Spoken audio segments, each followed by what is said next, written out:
Stalking can be very hard to prove, but it can be done and it can be stopped.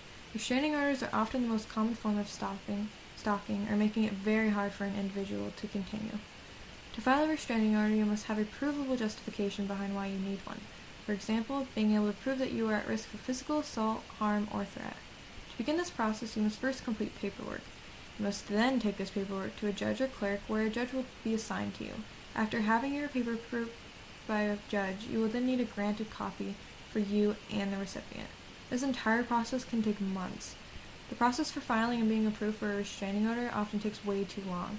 There needs to be tougher legislation passed, primarily raising more awareness to this cause. Paperwork needs to be reviewed immediately, as well as being filed immediately after being reviewed. As you can see, diminishing your risk of being stalked is proven to be more difficult than it needs to be.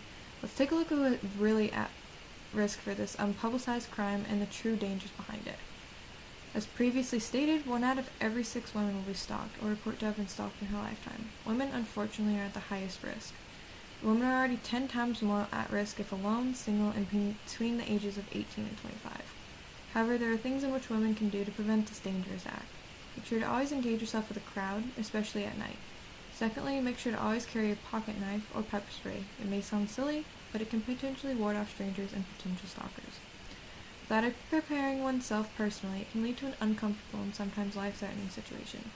By not protecting oneself or having lost to support a potential threat, according to victimsofcrime.org, being stalked can often lead to physical harassment such as abuse or rape. It can also lead to serious mental harassment such as paranoia or depression. As you can see, stalking is a real danger. Those at risk need to be protected by law and feel safe walking the streets at any time during the day. We have discussed what can happen with little to no legislation passed, and what can happen with better legislation passed in order to discourage the growing number of stalkers. We hope that all of you can see what a true threat this is, even though it's not something we typically hear about on the news or are informed about. Stalking is something that can easily be prevented if we just initiate ourselves in some sort of action, whether it's physically preparing yourself at night, voting for tougher legislation laws, or being a friend that never lets a friend go out alone. Stalking can all be discouraged and prevented if we all take a stand to stop it.